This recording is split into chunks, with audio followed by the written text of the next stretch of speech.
If you're looking for a private, intimate place in Tagaytay, perfect for small groups with the pool and super cozy vibes, let me show you what we found.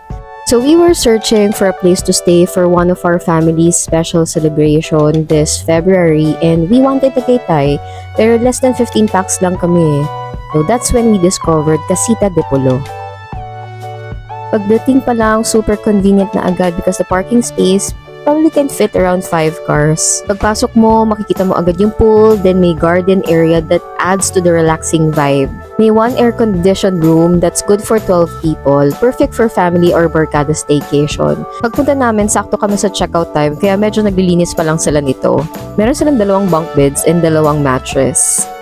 Yung bunk beds, ito actually yung maganda kasi hindi mahirap umakyat dun sa taas. May open kitchen sila and dining area and ando na rin yung TV na pwede for karaoke. So, complete na for bonding moments. So, yun, take note, check-out time to kaya hindi pa ganun kaayos yung lugar. Naglilinis pa lang kasi sila.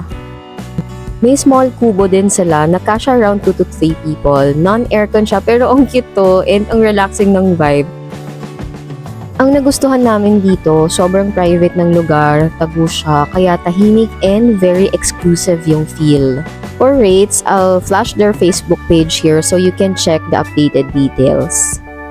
This was actually one of our top choices, kaso medyo malamig na yun sa Tagaytay and we felt like baka hindi namin ma-maximize yung pool. But definitely, we're considering this for our summer family outing. Plus, super accommodating din nung kausap namin sa Facebook page nila and dito sa resort mismo.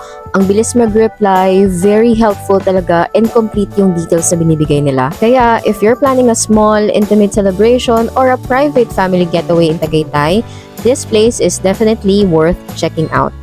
So save this for your future trips and let me know if you want more Tagaytay staycation finds like this. And thank you so much for watching. Don't forget to like, share, subscribe, and follow us for more recommendations, especially around Tagaytay areas. Stay safe!